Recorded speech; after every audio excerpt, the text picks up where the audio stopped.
السلام عليكم ورحمة الله وبركاته. بسم الله الرحمن الرحيم. الحمد لله رب العالمين، والصلاة والسلام على أشرف الأنبياء والمرسلين، حبيب إله العالمين أبي القاسم المصطفى محمد.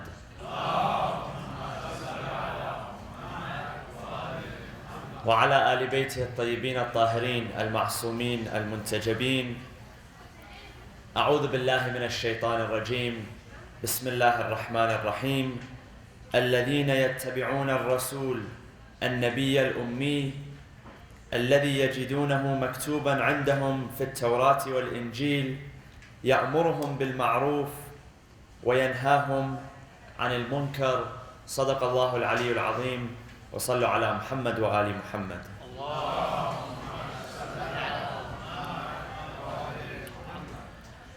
Surah Al-A'raf, chapter number 7, ayah number 157, speaks of those who follow the Prophet. And in this verse, a brief description is given of this Prophet. About 9 or 10 attributes are mentioned about this Prophet. Now, who are these people? If we look to the previous verses, Allah subhanahu wa ta'ala presents to us the story of the Prophet Musa alayhi salam, and when he chose 70 people, 70 of his companions, that he would take with him, that would accompany him in order to meet the Lord, to the miqat. So, some of these people, from these 70 men, they decided to turn away from the commands of Musa. They decided to disobey him, thus effectively disobeying the commands of Allah subhanahu wa ta'ala. So Musa, he asks Allah, he says, "O Allah, do not hold us responsible, or do not hold us accountable for that which the disobedient among us do." So Allah subhanahu wa ta'ala says that He will have mercy upon the following people: those who obey the command of the Prophet. And then in this verse, verse number 157, those who follow the Prophet. What Prophet? This verse is giving a description of what Prophet is to be followed. This Prophet has the following attributes: الَّذِينَ يَتَّبِعُونَ الرَّسُولِ, the messenger; النَّبِي, he is a prophet; Al-Ummi, the unlettered one, or as some say, the illiterate one; الَّذِي يَجِدُونَهُ مَكْتُوبًا عِنْدَهُمْ فِي التَّوْرَاةِ وَالْإِنْجِيلِ, the one whom his attributes and his description is written in the Torah and the Injil. يَأْمُرُهُمْ بِالْمَعْرُوفِ وَيَنْهَاهُمْ عَنِ الْمُنْكَرِ, he commands them to do good and he prevents them from doing evil. وَيُحِلُّ لَهُمُ الطَّيِّبَاتِ وَيُحَرِّمُ عَلَيْهِمْ الْخَبَائِثِ, he makes the good lawful for them and he makes the evil unlawful for them. So these are all attributes of the Prophet who is to appear at the end of times, and who they find, because this verse is speaking of Bani Israel, who they will find written in their Torah and in their Injil. So the Quran is saying that the Prophet, by his attributes and his character, is mentioned not only in the Quran, but is also mentioned in the Torah and in the Injil. Meaning his arrival was prophesied centuries before his birth. This is the one that they find written in their books. This is the one that they find his prophecy is written in their books. The ones who are guided among Bani Israel are the ones who shall wait for, anticipate the arrival of this Prophet, and these are his attributes, the following attributes. Now we know for a fact that our Prophet was mentioned in the books before. He was mentioned in the Torah and he was mentioned in the Injil. Allah subhanahu wa ta'ala says in Surah As-Saf, ayah number 6, وَإِذْ قَالَ عِيسَى بْنُ مَرْيَمَ, the Prophet Isa, Jesus, alayhi salam, he said to Bani Israel, وَإِذْ قَالَ عِيسَى بْنُ مَرْيَمَ يَا بَنِي إِسْرَائِيلِ إِنِّي رَسُولُ اللَّهِ إِلَيْكُمْ. O Bani Israel, I am the messenger of Allah subhanahu wa ta'ala to you. مُصَدِّقًا لِمَا بَيْنَ يَدَيَّ مِنَ التَّوْرَاتِ. He says that I have come to affirm the validity of this Torah which has been revealed to you. وَمُبَشِّرًا بِرَسُولٍ يَأْتِي مِنْ بَعْدِ اسْمُهُ أَحْمَدٍ. And I also give you glad tidings of a prophet who will come after me by the name of Ahmad.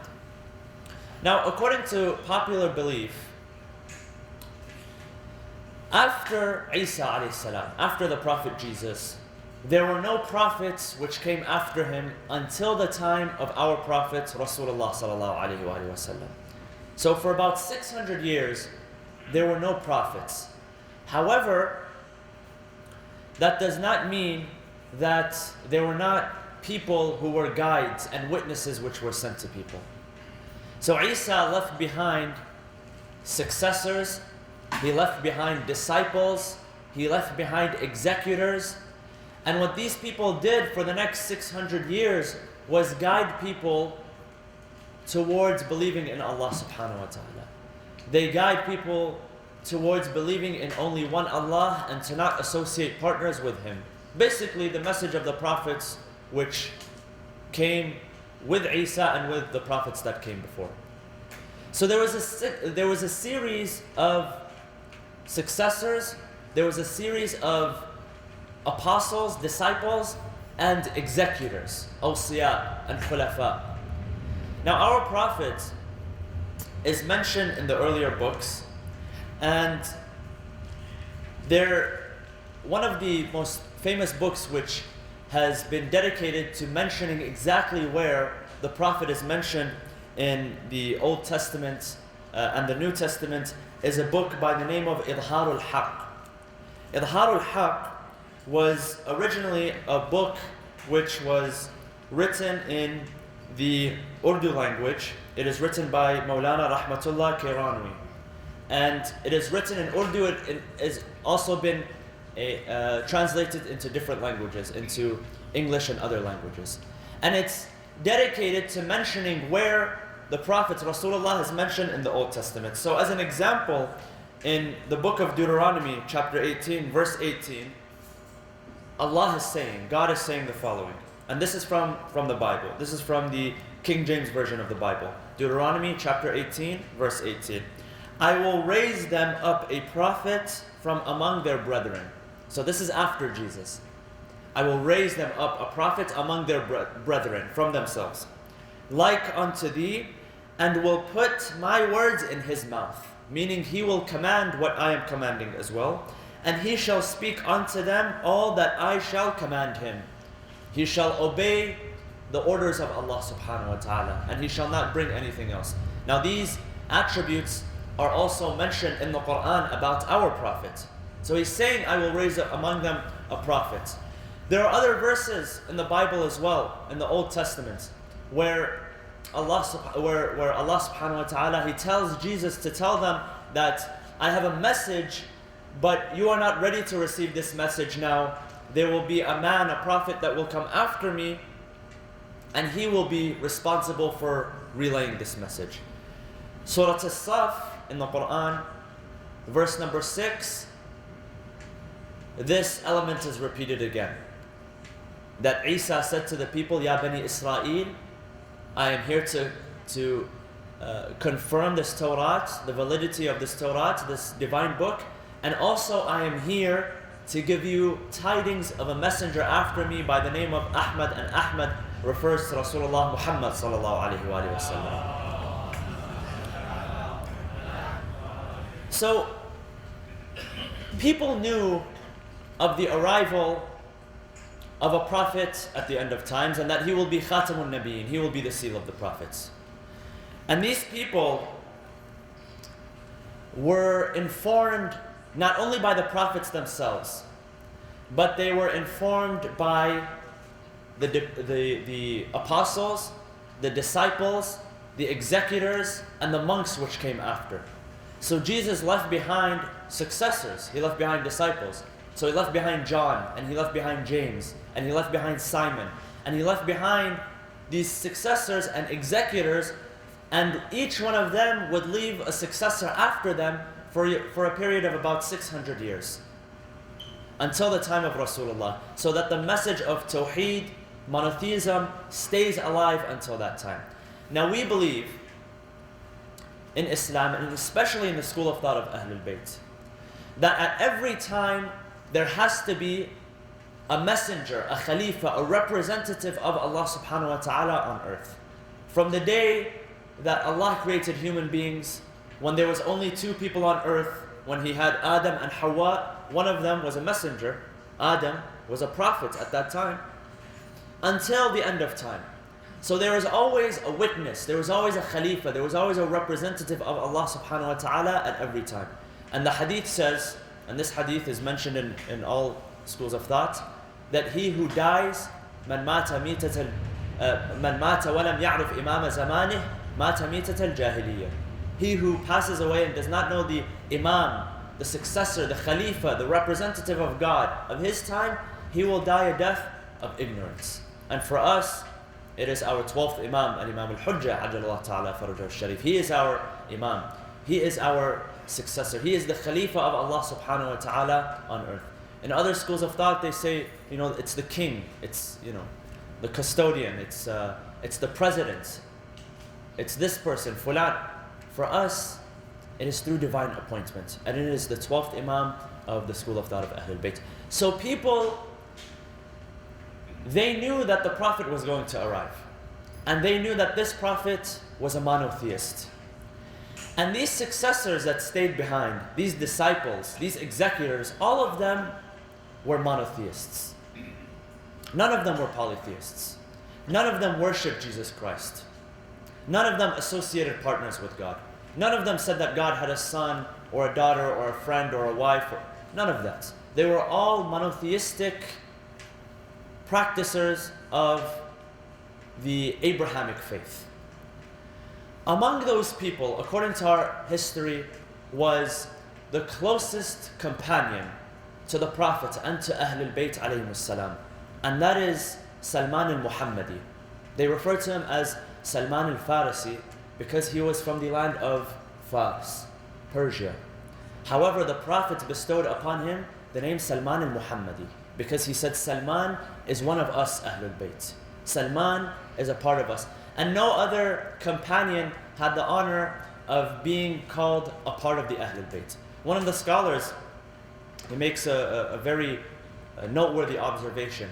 He says that this is not only a testament to the greatness of Salman, this is also a testament to the purity of Salman.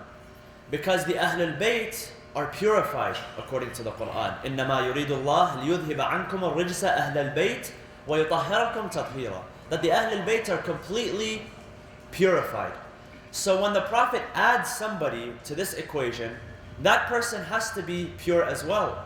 Because in order for this purified household to retain its purity, you cannot add someone who is impure. If you add just one person who is impure, it ruins the purity. If you've seen water, which is pure, which is clear in itself, if you add just one drop of impurity, one drop of blood, or one drop of poison, it ruins the whole thing. It does not retain its purity anymore. So by him adding Salman to the equation, he has testified that Salman is pure. So Salman was pure from day one. He was a monotheist. And according to the hadith of the 6th Imam, he said that not one day did he bow down to the fire, not one day did he bow down to the idols, not one day did he bow down to anything other than Allah subhanahu wa ta'ala. Now, Salman al-Muhammadi was born, there are different accounts as to where he was born and raised. So one account says that he was born and raised in the city of Isfahan, today in Iran. One account says that he was born and raised in the city of Ram Hormuz, and one says that he was born in the city of Kazirun. So whichever city he was born in, it doesn't make that much of a difference. What we know is that he moved from one place to another in order to seek the message of Islam, in order to seek Khatamul Anbiya, Muhammad, sallu ala Muhammad wa ali Muhammad.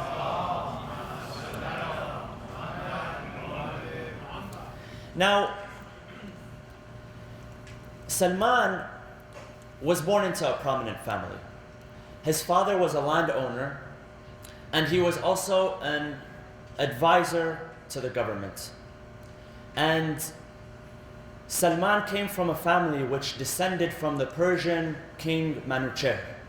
So he was of great lineage as well. And he was respected, his family was respected.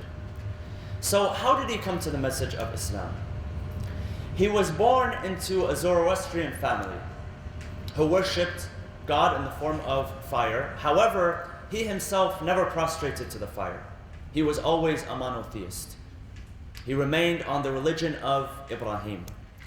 And it is said that his parents, they would see him prostrating towards the east. So if he is here, he would prostrate towards the east. What they thought is that he was prostrating towards the area of the sunrise where the sun was rising.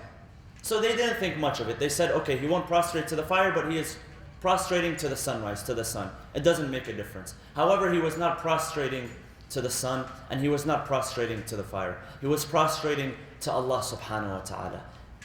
Now, he was born in this area. What brought him to Medina? So like I said, he was raised in a family of Zoroastrians. It is said that one day his father asked him to run a few errands. So he left the house and he walked by a Christian church. And as he was walking by this church, he heard their prayers being chanted. And what were their prayers? They were saying the following. They were saying, La ilaha illallah. There is no God but Allah. Isa ruhullah. Isa is the Spirit of God. Muhammadun Habibullah. Sallu ala Muhammad wa ali Muhammad.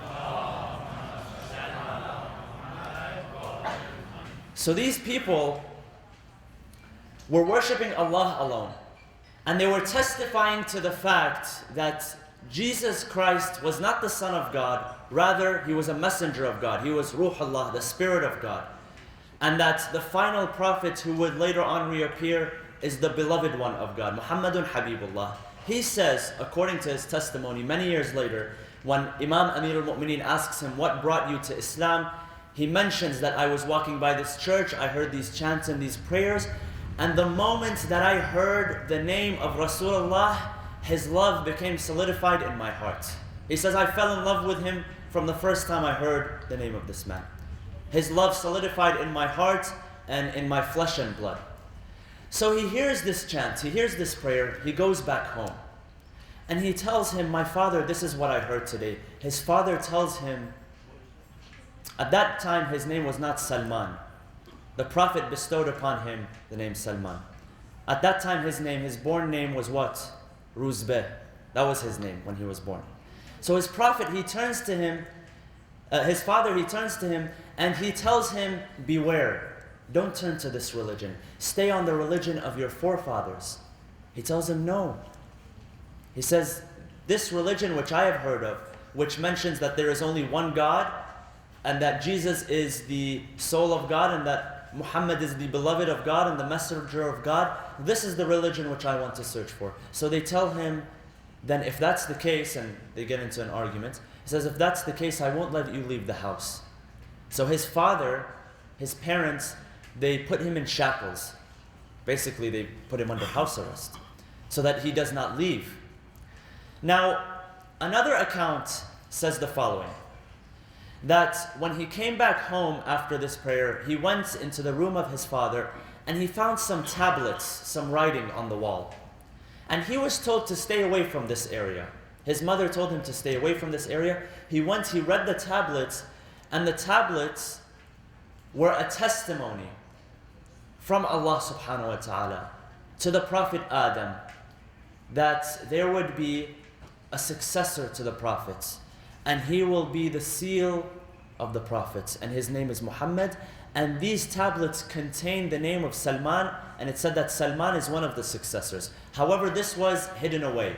It was hidden away from Salman at that time. So he saw it, and he recognized there was something special about him. He was a successor, and that there was a final prophet. So before he wanted to embark on this journey, his parents found him, and they locked him away. And they told him, you will not leave, and you will not deviate from the religion of your forefathers. He was insistent. He says, I have to. He says, this is my path. SubhanAllah, when God chooses guidance for someone, nothing can get in the way. So what did he do? He planned to leave. So he had one of his friends contact the monk at the church where he heard the chantings and he heard the prayers. He asked him, where is the center of this religion? He said, the center of this religion is Sham in Damascus. If you want to search for this religion, you have to travel to this place. So he found a way to unshackle himself. He broke free, and then he joined a caravan. He joined a caravan from his home city, from here, all the way to Damascus, all the way to Sham, in search of this religion, which he heard was being chanted. So when he arrived here, he found himself alone. No one was there to help him. The caravan dispersed. Each person left and went to their own business. And he found himself alone. So he turned to the people. He said, where are the monks? Where are the religious people? So they pointed him to a monastery on top of a mountain. When he went to that monastery, when he wanted to call upon the monk, he didn't know how to call upon him. So he recited the chanting which he had heard. He said in a loud voice, La ilaha illallah, Isa ruhullah, Muhammadun habibullah. Sallu ala Muhammad wa ali Muhammad.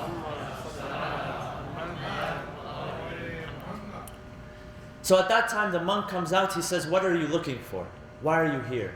He says, this is the prayer which I have heard, and I am looking for this religion, this faith which has been preserved. I'm looking for the truth. So the monk accepts him. And for many years, Salman, this was the first part of his journey. For many years, he stays in the city of Damascus, in Sham, as a servant to this monk. So he served this monk for many years. This monk was one of the executors of the Prophet Isa alayhi salam. One of the people who was left behind by Isa alayhi salam. One of the monotheistic people who was sent in order to preserve the original faith of Ibrahim, the original monotheistic faith of Ibrahim. So he stayed for a few years in the city of Damascus, and here is where he served him. Now, when this man was on his deathbed after many years, and Salman, some accounts say, the least accounts say that he lived for at least 250 years. Some say about 350 years. And some say as much as 400 years. He was a very long living man. He lived a long and blessed life. Towards the end of his life, he met Rasulullah and he met the Ahlul Bayt. However, for the first few decades, he was between his home territory and these journeys that inshallah we will explain a little bit more. So he was in Damascus. He was a servant to this monk who was a monotheist. He taught him about this religion, the original religion. When he was on his deathbed, Salman found himself with nobody. He found himself without a teacher and without a guide. So he began to weep. He said, where do I go now? The monk tells him, he says, there are not many of us left in this world. Not many of us monotheists are left in this world. Many people have strayed away from the religion of our prophet, our teacher, Isa alayhi salam. Some of them, they began to worship him. Some of them began to honor him in a way which was not appropriate. Now, if you read about the origin of the religion of Christianity, Christianity was introduced by Paul of Tarsus. And Paul, originally, he was an enemy of those who followed Christ. But then, after a while, he became guided and he started this new religion, and he began to introduce elements which were not taught by Jesus Christ. So the element of the Trinity, for instance, it was taken from other faiths. It was taken from other places. It was not what Jesus has taught. Jesus not in one place said that I am God or I am the Son of God and worship me. None of this was from his original teachings. But Paul, all of a sudden, after being the persecutor of the followers of Christ, all of a sudden he is the new successor of this religion. He became the guide for this religion. And history repeats itself with Islam as well. Now, this man told him in Damascus that there are not many of us monotheists left. There are only a few, there's only a handful. So I want you, after me, to go to the city of Mosul, which today is in the north of Iraq. He says there is a man, when you go there, he will guide you. He is a monotheist. And he gives him tablets. Tablets which had instructions on it. Now, we don't know what happened to these tablets by the time Salman came to Medina. Some suggest that he gave them to the Prophet. Others are quiet. They say, we don't know what these tablets were. But these tablets had the original instructions of monotheism. That's what we know. So after he leaves Damascus, he goes towards Mosul. And Mosul, the original followers of Christ, they lived in this city. A very old city. And today, unfortunately, you see on the news that it is taken over by these people who claim to represent Islam, and Christians are being evacuated. They are being forced to flee their homes. Even their property is being sold. So here, he came in the company of this monk, who was also a monotheist. And he stayed with him for a long period of time. He served him until this monk also came on his deathbed. So when he was on his deathbed, he told him, where should I go now? Where should I go after you? He points him to another monk which is in this city, Nusaybin. Nusaybin today is in Turkey, present-day Turkey. So he stayed in Nusaybin for a few years, and when the monk in Nusaybin was about to pass away, he sent him to the city of Amorium, Amoriya in Arabic, which is also in present-day Turkey. Some suggest that in these two cities there is a shrine or a place which marks that Salman al-Muhammadi visited this place. So he stayed in these cities, each one of these cities serving the monotheistic monks, the successors, the executors of the Prophet Isa alayhi salam, until he was in this city. Now this tells us that the executors, the awsiya, the apostles, the disciples, the ones that came after, who became responsible for this religion, the religion of monotheism, they were scattered all throughout the Middle East. So this entire area, this is Persia, present-day Iran. This is present-day the Arabian Peninsula. Here you have present-day Syria and Lebanon, and Palestine and Jordan, and here is Egypt. They were scattered around this entire area. So after he leaves Amorium, he goes towards Aleppo, Halab today. And from Aleppo, he begins his journey towards Medina. Now when he was in Amorium, Amoriya, the monk told him that I am about to pass away and that there are no more successors. There are no more executors that I can direct you to. He says, now the time has come for the final successor, for the final prophet, for the final messenger to appear in a land of deserts and palm trees. And he tells him exactly where to go. So Salman takes the last leg of his journey before meeting the Prophet. He leaves Amorium and he goes towards Aleppo. From there, he takes a caravan and they go towards Arabia. He reaches an area before Medina referred to as Wadi al-Qura. And when he reaches Wadi al-Qura, he is sold as a slave to a Jewish man. Salman had no one with him. He had nothing to prove that he was a free man. He was a man from a foreign land. He spoke a foreign language. He could not defend himself. So they sold him, these traders, as a slave. And he lived as a slave while he was searching. He was still on his journey, searching for monotheism, searching for the final prophet, but however he had become a slave which was sold for 300 silver dirhams to a Jewish man. And then he was sold from one man to another, until finally he was sold to one man and he began to work for him in his fields. He began to work for him tending to his crops, tending to his palm trees, bringing down the dates from the palm trees, doing whatever work this man had to do as a farmer. So he heard one day, as he was tending to the palm trees, he heard some people speaking. So he overheard.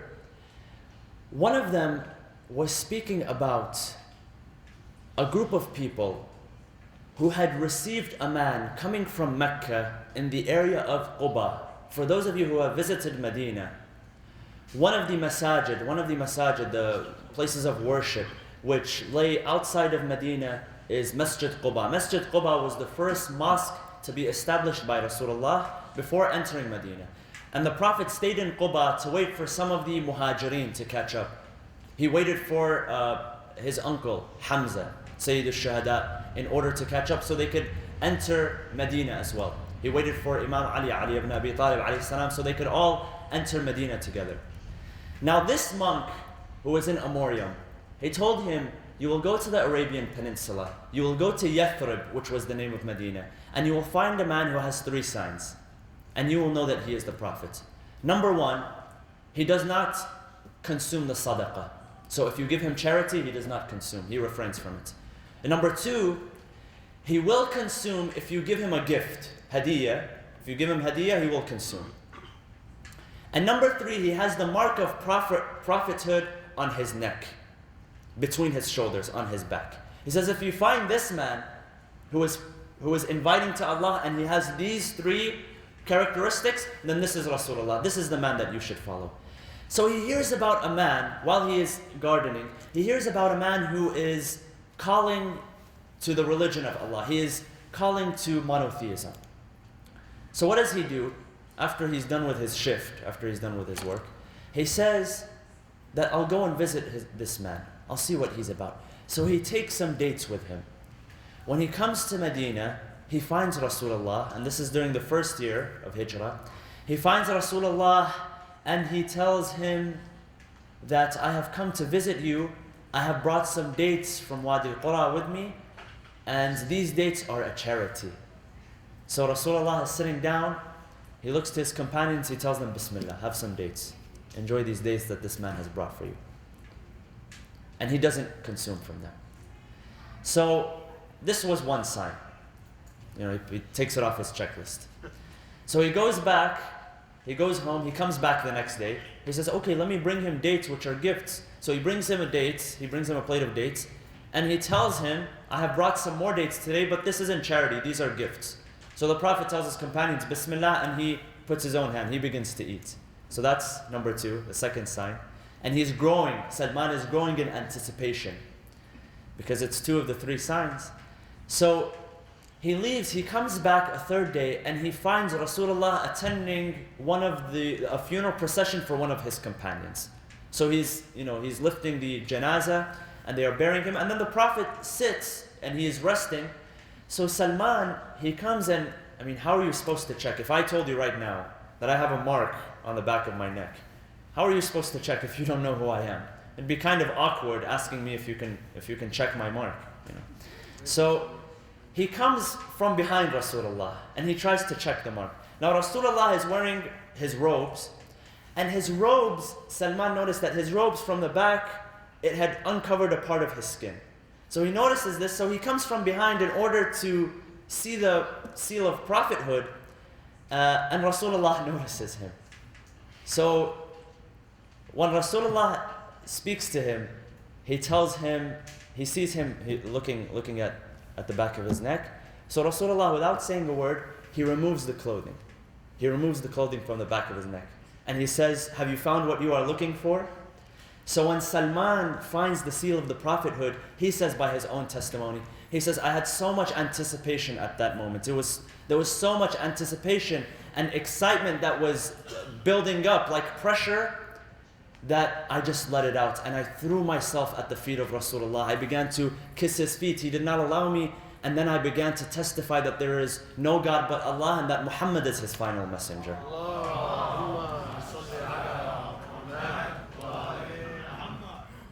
So this is his moment when he finds Rasulullah and when he accepts Islam.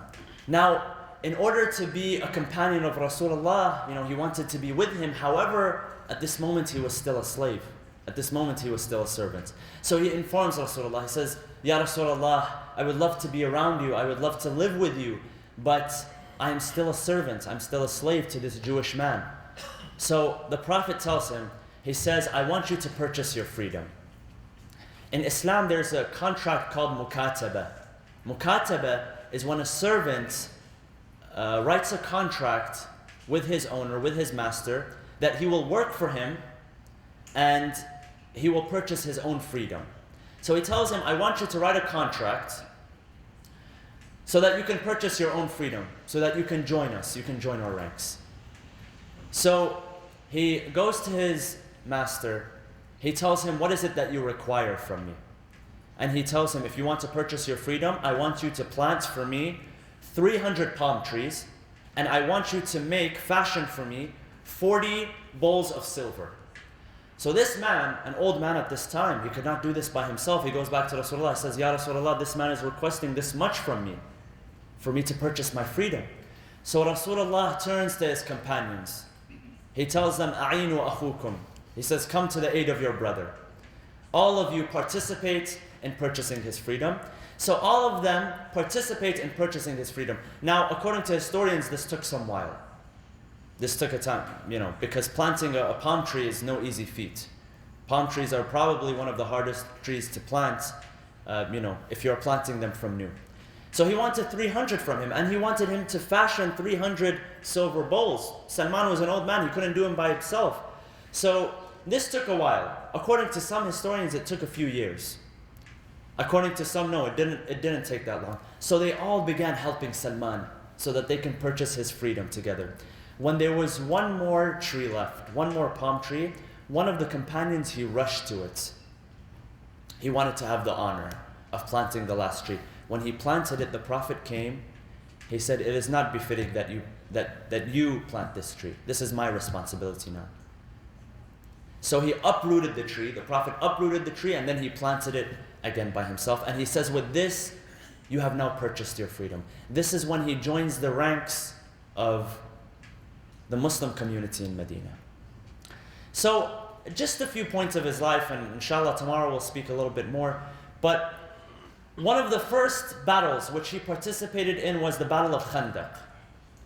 The Battle of Khandaq took place outside of the city of Medina, and the polytheists who came from the south, who came from Mecca, and some of the tribes who lived in the vicinity of Medina, they wanted to attack the Muslims from all corners. This battle is also known as Al-Ahzab, the coalition. Chapter number 33 is referred to as Al-Ahzab, and chapter number 33 speaks about the details of this battle. وَلَمَّا رَأَى الْمُؤْمِنُونَ الْأَحْزَابَ قَالُوا هَذَا مَا وَعَدَنَا اللَّهُ وَرَسُولُهُ. They say that this is, when they saw the coalitions, they said that this is what the Prophet had promised and this is what he had prophesied would happen, that everyone got together in order to attack. Everyone got together in order to fight against the Muslims. So, because they were coming from all corners, they were coming from the south, they were coming from this way, from that way, from all directions, they did not know how to defend themselves. So Salman, he says this to the Prophet. He tells him, Ya Rasulullah.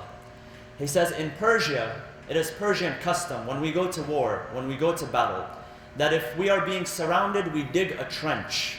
We dig a khandaq, a trench, in order to protect ourselves. This trench acts as a barrier between us and the enemy. Now, until this time, it was unheard of in Arabia. None of the battles that they fought had a trench. So the Battle of Badr was fought on a plain. The Battle of Uhud was also fought on a plain. And because there was a mountain in the Battle of Uhud and the Muslims abandoned their position, Khalid ibn al-Walid, he came from behind and the Muslims lost the battle. However, a trench warfare was unknown to the Arabs at that time. So Salman was the first person to suggest to the Prophet, Ya Rasulullah, let us build this trench in order to protect ourselves. So the Prophet turns to the companions, he tells them, follow the instructions of Salman. So he puts them in a group of 10 people. 10 people by 10 people by 10 people. And he gave each one of them a long distance, and he told them, it is your responsibility to dig the trench from here to there. So they were in groups of 10 so that they can finish efficiently. It is said that Salman was digging. And he was an old man at this time. But he had the strength of a young man. He was digging the trench until he found inside the earth a great white rock. And when you find a rock, you can't dig anymore. He did not want to dig around it because, it would defeat the purpose of digging a trench. The trench has to be consistent. You can't just, simply dig around. You can't lift it up either. It's a very heavy rock. Nobody would be able to lift it. So Salman comes out of the trench. He comes to Rasulullah. He tells him, Ya Rasulullah, what do we do at this point? So Rasulullah, he comes down into the trench with Salman. He takes the shovel from him, and the Prophet begins to strike at this rock. So the narration says that he struck this rock the first time. When he struck this rock, the first time that he struck it, it shattered. It fractured, and a light came out of this rock. The Prophet looked at the light of this rock, and he said, by the grace of Allah subhanahu wa ta'ala, I can now see the castles which are in Madain and Hira, which are today in Iraq. At that time, this area was part of the Persian Empire. Today is a part of Iraq. You see, this is the Tigris River and this is the Euphrates River. This is the city of Madain, this is Karbala, and this is Kufa. This part is the south of Iraq. Basra would be here, right here. This part was a part of the Persian Empire. And so there were castles here. There were fortresses. He says, through the light which has struck from this rock, I can see the castles of Hira and Madain. And then the Prophet struck it again. Another light came out. He says, with this light, I can see the castles of the Roman Empire, which is here. He says, the Muslims will conquer the Madain. They will conquer the castles of the Roman Empire. He strikes it 1/3 time, and he says, with this light, I see the castles of Yemen, Sana'a, which is south of the Arabian Peninsula. And he informs his companions that one day, and the day is not far away, where the Muslims will conquer these areas. They will conquer Persia, they will conquer Iraq, they will conquer anything which falls under the Roman Empire. They will conquer all parts of the Arabian Peninsula, and they will conquer Yemen as well. So the hypocrites, they turned. Really, and this is what Allah subhanahu wa ta'ala says in the Quran. وَإِذْ قَالَ طَائِفَةٌ مِّنْهُمْ يَا أَهْلَ يَثْرِبَ لَا مُقَامَ لَكُمْ فَارْجِعُوا. That, O people of Yathrib, do not go out and do not fight. Some of them, they said that مَا وَعَدَنَ اللَّهُ وَرَسُولُهُ إِلَّا غُرُورًا. Says that Allah and His Prophet are promising nothing but lies. It is nothing but deceit. How will we are outnumbered at this time, and we are surrounded from all corners. We're digging a trench around ourselves. This is what they were saying. We want to go use the bathroom. We can't use the bathroom in peace. We have to watch our backs. How is it that we are going to break free and then we are going to conquer all the corners of the empire? The Prophet told them that this is from Allah subhanahu wa ta'ala. There was a group of believers. They believed everything that the Prophet said because they knew that the Prophet was a truthful man. Allah subhanahu wa ta'ala praises these people in chapter number 33. So alhamdulillah, during the battle of Ahzab, during the battle of the trench, the Muslims were able to repel the attack of the polytheists and the non-believers by the suggestion of Salman al-Muhammadi to build a trench around the Muslims. Now this trench, like I said, it was unheard of in the Arabian Peninsula. So when the enemy of Allah and the enemy of his Prophet, Abu Sufyan, when he saw the trench, he looked to his companions, he was confused, and he said the following. He said, إِنَّمَا هِيَ مَكِيدَةُ الْفَارِسِي. He said, this is the planning of the Persian. This has to be the planning of the Persian man. It can be the planning of an Arab, because this is something which we have not heard of. So alhamdulillah, by the planning of the Persian, the prophets were, the Prophet was protected. And of course, if we read Surah Al-Ahzab, Allah subhanahu wa ta'ala says that it is the blessings of the believers here referring to Amir al-Mu'mineen. It was through his sword and through his valiance, through his bravery, that they were able to repel the attack of the polytheists and the disbelievers. Sallu ala Muhammad wa ala Muhammad. So people were so proud of Salman at this time, of his ingenuity, that the Ansar were saying, Salman is one of us. The Muhajirin were saying, no, Salman is one of us. There was always competition between the Muhajirin and the Ansar, the emigrants and the helpers. There was always competition. So the emigrants, they said that no, he's a part of us. The helpers, they said no, he is a part of us. The Prophet turned to them, he said, he is not a part of the Muhajirin and he is not a part of the Ansar. Bal Salmanun minna Ahl al-Bayt. Salman belongs to us, he belongs to us, the Ahl al-Bayt. So this man of great stature, this man of great respect, was not a man who was, from the family of Rasulullah. Yes, the greatest people came from his family. Ali ibn Abi Talib came from his immediate family.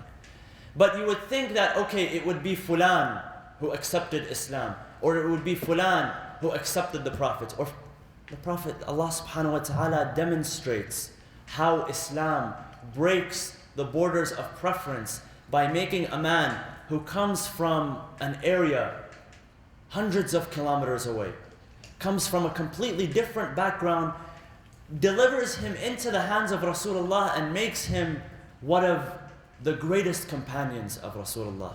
No other companion had this preference. Even Abu Dhar al-Ghifari, who we mentioned yesterday, this amazing companion, who the Prophet refers to as one of the Shia, one of the followers of the Prophet, even this man, and his preference was not as great as Salman al-Muhammadi. The Prophet tells Abu Dhar, one day Abu Dhar, he has a slight exchange with Salman. So he comes to him, he comes to the Prophet, Abu Dhar comes to the Prophet, and he complains. He says, this is what happened between me and Salman today. So the Prophet tells him, he says, beware, O Abu Dhar, beware. Do not be angry with Salman, for Salman has special preference. He says that had you known what Salman knew, if you had the knowledge that Salman had about us, one hadith says that you would have killed him. And one hadith says that the Prophet told him you would have sent blessings upon his murderers. Meaning you would have, nobody, not even you, can understand the capacity, the knowledge that Salman has regarding the special status of Ahl al-Bayt alayhimus salam. And truly, he retained his status throughout the lifetime of Rasulullah and after the lifetime of Rasulullah. Inshallah, tomorrow we will be mentioning some of the struggles of Salman, because life was not easy for him. Although he was one of the closest, or the closest companion after the Ahl al-Bayt themselves, however, there were much struggles that he faced. Now, I want you to remember this part of the map. Tomorrow, we probably won't be using this map anymore. However, after the martyrdom of Rasulullah, during the time of the second Khalifa, Umar ibn al-Khattab, he was made the general of this city right here. If you can see number 10. This is Al-Mada'in. Al-Mada'in, at that time, was ruled by the Persian Empire, but he was sent on a military expedition in order to conquer it. It became one of the Islamic conquests. So he became the governor of Al-Mada'in. From Mada'in, he would travel to Karbala and he would travel to Kufa. He says that the Prophet told me of a land named Karbala. And he told me exactly what would happen at Karbala. So when he was going from Mada'in to here, number 12, Kufa, he passed through Karbala, the narration says. And he sent his blessings upon the Ahl al-Bayt, remembering what would happen many years later. And then he came to Kufa in order to help establish the city of Kufa. At that time, Kufa was not established as a city. So he was a talented man, he was an expert city planner as well. So he was one of the people who established the city of Kufa. So remember this part, inshallah. Tomorrow we will be discussing his life after Rasulullah, how he left Medina and why he left Medina, and upon whose recommendation he left Medina as well, in order to go towards Mada'in, this land which today we know as Iraq, and inshallah we will be mentioning some of his preferences with the Ahlul Bayt alayhimus salam. We ask Allah subhanahu wa ta'ala to identify us with Rasulullah, with his Ahlul Bayt, and with his very great companions, inshallah. We ask Allah subhanahu wa ta'ala to bless us and have mercy upon us in this holy month, inshallah. Bismillah ar-Rahman ar-Rahim. اللهم اغفر للمؤمنين والمؤمنات والمسلمين والمسلمات الأحياء منهم والأموات تابع بيننا وبينهم بالخيرات إنك مجيب الدعوات إنك قاضي الحاجات إنك على كل شيء قدير برحمتك يا أرحم الراحمين وصلى الله وسلم على سيدنا محمد وعلى آل بيته الطيبين الطاهرين.